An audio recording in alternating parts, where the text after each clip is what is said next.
ये हम लोगों पे गुरु महाराज की दया ही है कि हम उनकी सभा में बैठे हुए हैं, शांति का अनुभव कर रहे हैं और उनका आशीर्वाद प्राप्त कर रहे हैं। हम लोगों ने मनुष्य योनि में जन्म लिया है तो हमारा लक्ष्य ये है होना चाहिए कि हम जीवन को शांति से गुजार सकें। और गुरु महाराज ने मनुष्य जीवन का अंतिम लक्ष्य बताया है कि हम उस चेतन आत्मा में अपने को विलीन कर सकें जो कि स्वयं ईश्वर ही है। उसी ईश्वर ने अपना अंश हमारे अंतःकरण में आत्मा के रूप में दिया है। हमें ईश्वर प्राप्ति के रास्ते में चलने के लिए सबसे पहले अपने अंतःकरण को ही विकार रहित करना पड़ेगा और हमको उस आत्मा का ज्ञान प्राप्त करना पड़ेगा जो कि ईश्वर का ही अंश है। इसको आत्मज्ञान कहते हैं। जैसा कि आप सुन रहे थे, मनुष्य के 3 शरीर होते हैं। जब आत्मा इस पृथ्वी पर आई तो पहला आवरण उस पर ज्ञान और अहंकार का चढ़ा। ये मनुष्य का पहला शरीर बन गया जिसको कारण शरीर कहते हैं। फिर आत्मा जाके मन के स्थान पर बैठ गई और दूसरा शरीर बन गया जिसको कि वो सूक्ष्म स्थान पर कहते हैं। फिर उसी आत्मा ने इन सब के ऊपर अपना स्थूल स्वरूप धारण कर लिया, इसको स्थूल शरीर कहते हैं। और उसके बाद हम जीव बन गए। हम लोग उस जीव भाव में ही रहने लगे और उसमें ही अपने सुख व शांति को ढूंढने लगे, जो कि वास्तविक सुख व शांति नहीं थी। हमको अपने को जीव भाव से आत्म भाव की ओर ले जाना पड़ेगा। आत्मभाव की ओर हम कैसे ले जाएं? क्योंकि माया के प्रभाव से हमारे विचार इस पृथ्वी पर ही, इस संसार में ही घूमते रहते हैं और उसी को हम अपनी नियति समझ के आगे इसकी सोच ही नहीं पाते हैं। हमारे गुरु महाराज ने बताया कि मन है उन तीनों शरीर के बीच की चीज है। मन की प्रेरणा से ही हमारी इंद्रियां काम करती हैं, क्योंकि मन विचारों में संकल्प शक्ति मन मिल के उसी हिसाब से हमारी बुद्धि बन जाती है। अगर हमारा मन शांत हो जाए, हमारे विचार शांत हो जाएं, तो हमारी इंद्रियां भी शांत हो जाएंगी, हमारे कर्म भी शांत हो जाएंगे और उसके बाद हम लोग उस आत्म तत्व को प्राप्त करेंगे जिसको कि आत्मज्ञान कहते हैं। पर हमारे मन में एक ये प्रश्न आता है, जब आत्मा ईश्वर का अंश है तो उसमें विकार कहाँ से आ गए?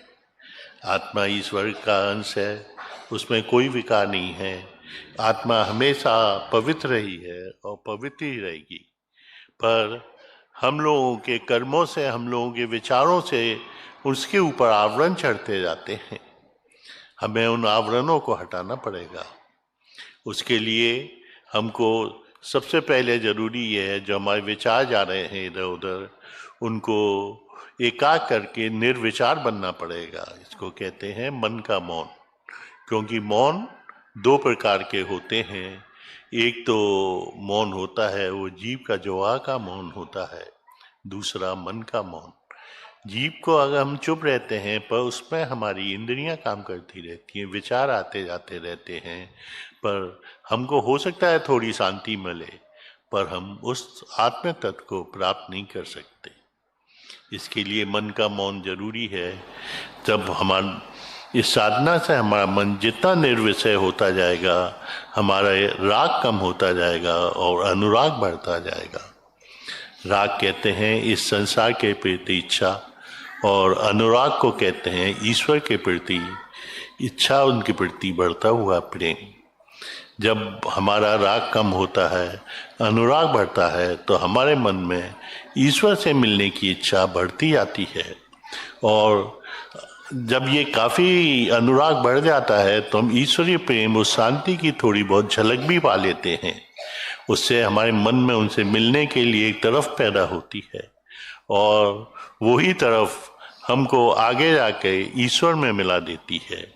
यही मोक्ष कहलाता है, यही प्रेम योग है। इस अवस्था तक पहुंचने पर आदमी उस स्थान पर पहुंच जाता है जब माया उसके ऊपर प्रभाव नहीं डालती। वो जो प्रकृति के तीनों गुण हैं, रज, तम और रज, उनसे ऊपर उठ जाता है, क्योंकि सत जो में जाके आदमी जब स्थापित होता है वो भी माया के ही अंतर्गत आता है। पर जब हमें मोक्ष कैसे मिले, हम इस अवस्था तक कैसे पहुँचे, इसी की साधना हमारे गुरु महाराज ने दी है। जो उन्होंने साधना दी है वो सबसे पहले विचारों को एकाग्र करने की साधना है। जब हमारे विचार एकाग्र हो जाते हैं तो आगे जाके वो निर्विषय भी हो जाते हैं और हमको आत्मज्ञान प्राप्त होता है। जब हम इस साधना को करते हैं तो हम देखते हैं कि हमारे अंदर अनुराग बढ़ता जा रहा है। पर हम ये भी कह सकते हैं कि अगर विचारों को एकाग्र करना है तो हम उसको स्वयं भी कर सकते हैं, पर उसको हम जब स्वयं करेंगे तो हमें विचार तो एकाग्र हो जाएंगे, पर शांति भी मिलेगी, पर वो आत्मज्ञान, वो विवेक शक्ति हमको नहीं मिलेगी, जो कि इस मार्ग में जरूरी है। बस हम लोग अपने अंदर इन सत्संगों में जाने के लिए बहुत ज़रूरी है हमको कि हम इस सत्संगों में जाएं, जिससे कि हमारे अंदर वो विवेक शक्ति जागृत होगी, जो कि हमको आत्मज्ञान दिला के जीवन का अंतिम लक्ष्य प्राप्त करा देगी।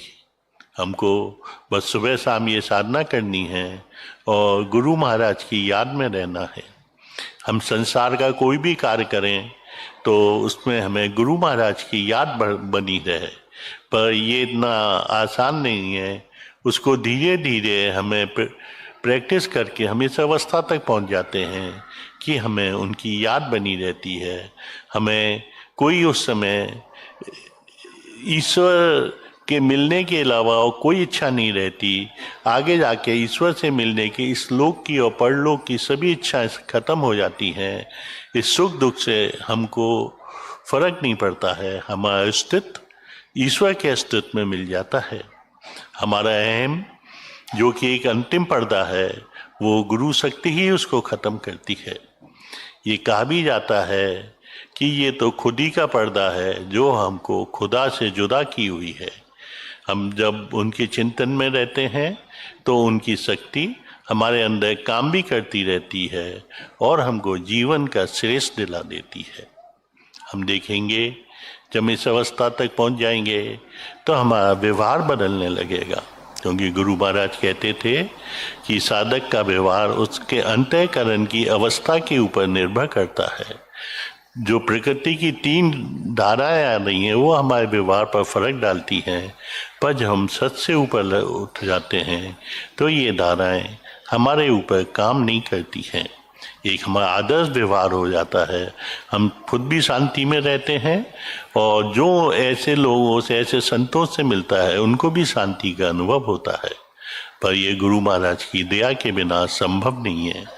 मैं गुरु महाराज से प्रार्थना करता हूँ कि सबको अपनी दया बनाए रखें, जिनसे कि वो उनके बताए हुए मार्ग पे चल सकें।